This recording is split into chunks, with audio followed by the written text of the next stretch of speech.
In this problem, we are to find a formula for an exponential function that passes through the two given points. The fact that we are to find an exponential function means we need to write an equation of the form y equals ab to the x. So to find the values of a and b, I will start by plugging in the values of x and y, given in this ordered pair, into the general equation for an exponential function.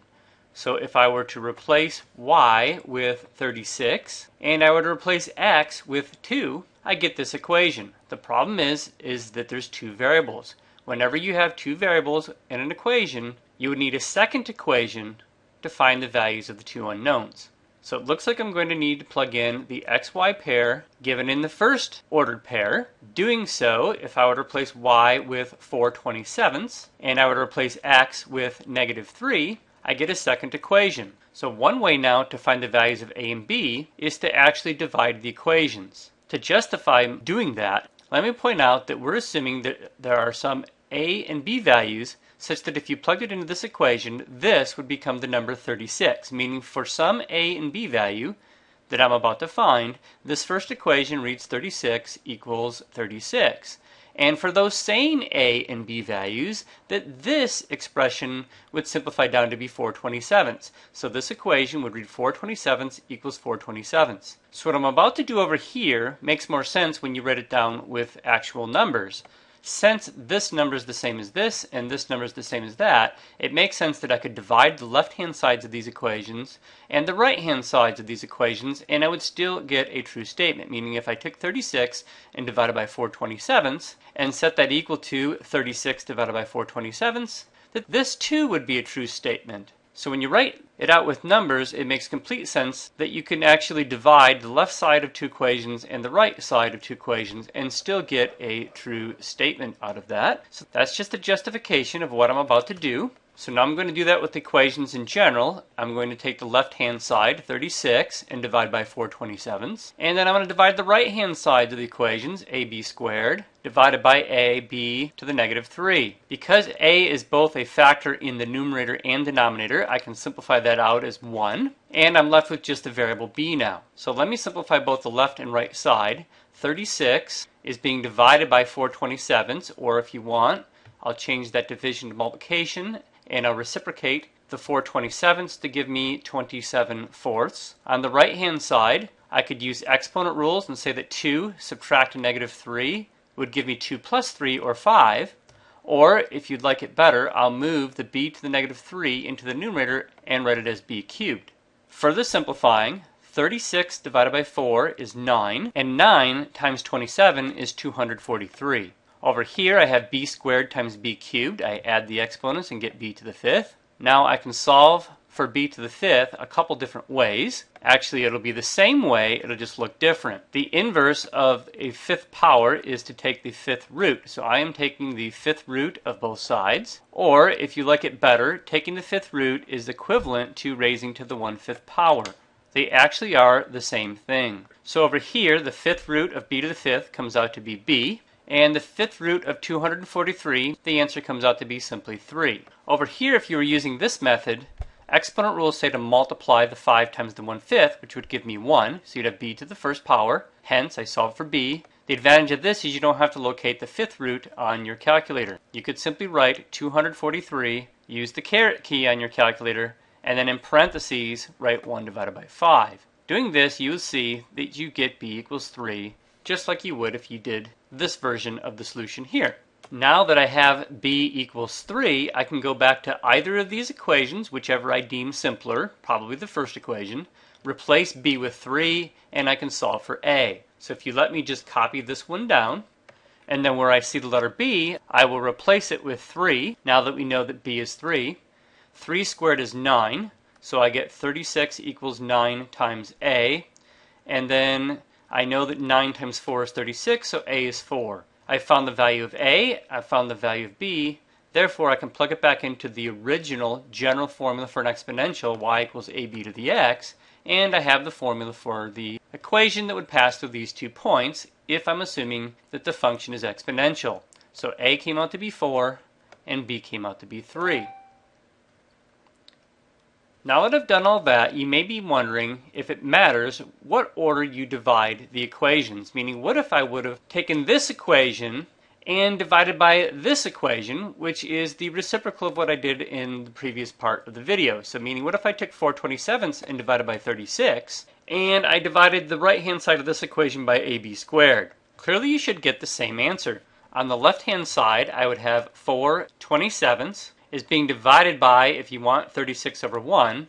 So when you change the division here to multiplication, when you get to the part where you reciprocate this fraction, instead of it being 36, it would be 1 over 36. On the right-hand side, my a's are both factors in the numerator and denominator, just like before. They would simplify out, and I'd be left with b to the minus 3 over b squared. Here, I can simplify that 4 goes into 4 once, 4 goes into 36 9 times, and I would get that this fraction reduces to 1 over 27 times 9, which is 243. Over here, if you want, you can move the b to the third with the negative exponent into the denominator as b cubed. There was already a b squared in the denominator. Since I moved the factor of b to the negative 3, there's nothing left in my numerator but a factor of 1, if you will. So now I have the equation 1 over 243 equals 1 over b to the fifth. You'll notice this is the exact equation that you get, except the reciprocal of what I did earlier in the video.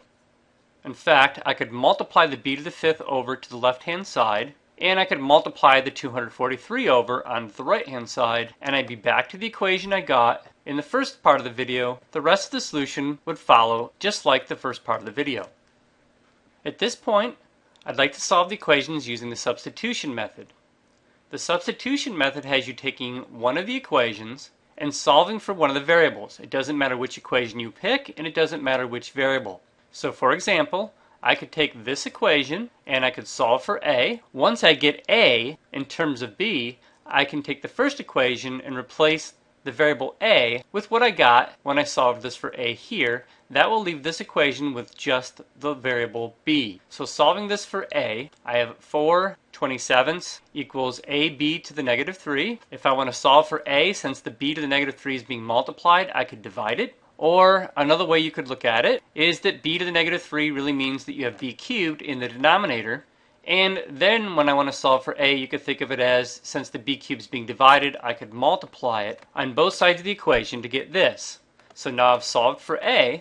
Since a is equal to this quantity, I can go to the first equation up here and replace a with 4/27 b cubed. If I did that, it would read 36 equals, here I substitute a with what I found it to be down here in terms of b, and then don't forget that you have to multiply by b squared. So I wrote this entire equation out, just replacing a with this quantity here.